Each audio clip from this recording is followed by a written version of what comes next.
महाराष्ट्रामधून निर्यात होतो, पण निर्यात शुल्क लावल्यामुळे कांद्याच्या दरावर परिणाम होत होता। याचा फटका शेतकऱ्यांना बसत होता। अखेर केंद्र सरकारने कांद्याच्या निर्यातीवरील 20% निर्यात शुल्क हटवण्याचा निर्णय घेतलाय।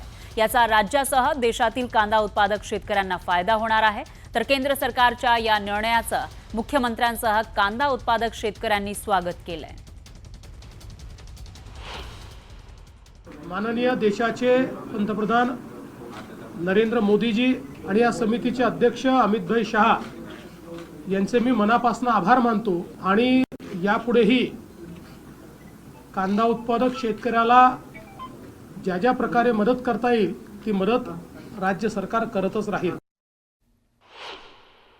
हे 20% निर्यात शुल्क हे आता काढलेले आहेत आणि म्हणून आपल्या महाराष्ट्रातील शेतकऱ्यांच्या कांद्याला त्याच्यामध्ये मोठ्या प्रमाणात भाव मिळणार आहे। आता आमची दक्षता राहील की एवढं सगळं झाल्यानंतर जर काही ठराविक व्यापारी शेतकऱ्यांना दिशाभूल करून कमी किमतीमध्ये जर कांदा घेण्याचा प्रयत्न करणार तर त्यांच्यावर कडक कारवाई होईल।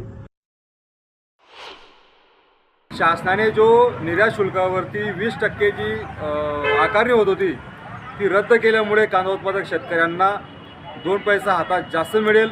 कांदा उत्पादक शेतकऱ्यांसाठी हा आशादायक व दिलासा देणारा निर्णय शासनाने घेतला आहे। कांद्याला पहिले भाव होण्यासाठी आणि निर्यात शुल्कामुळे पैसा आपल्याला हातात येत नव्हता।